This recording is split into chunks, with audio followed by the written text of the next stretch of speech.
Mary McCandless came up from the underground station, turned left onto Bayswater Road, crossed the busy junction with Park Lane, and stopped to admire the glass and chrome skull rack on Tyburn.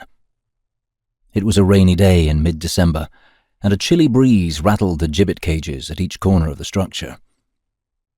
The construction scaffolding had only just come down, revealing the gleaming Tzopantli.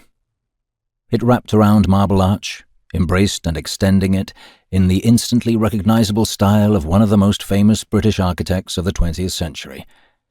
Most of the niches on the rack were still empty, but several lonely heads stared eyelessly down from the top row. "Read all about the crims who went up last week," shouted a street hawker, selling glossy, printed commemorative magazines wrapped in a plastic caul. "Read all about their evil deeds and sad and pathetic last moments. Free DVD with every copy. Virtual reality view of every execution. Only £12.50. Collect 'em all." "Don't mind if I do."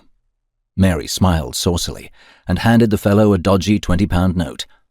He didn't check it before he made change. More fool him.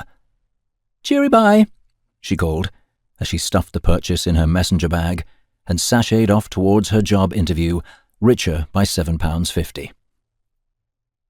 Central London was the stomping ground of knobs and toffs these days. Only the obscenely wealthy could afford to live here, much less own a house big enough to accommodate a live-in nanny. That, in Mary's opinion, made any such employers fair game. Admittedly, the Mr. and Mrs. Richie McRichface she was here to fleece lived in a tied house that came with their job share. But it was the principle that mattered. Anyway, they were both on the same pay scale as a deputy chief constable, which meant they had to be loaded, or at least well insured. The boss had given Mary a fat dossier on her targets, and Mary had done due diligence. Never take a job at face value without checking the information, was her watchword, and to date it had kept her from dancing the Tyburn tango.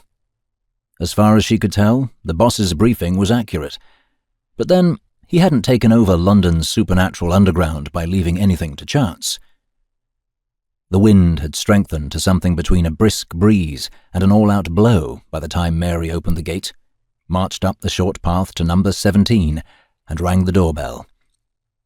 She waited and waited some more. And while she waited, she got herself into character.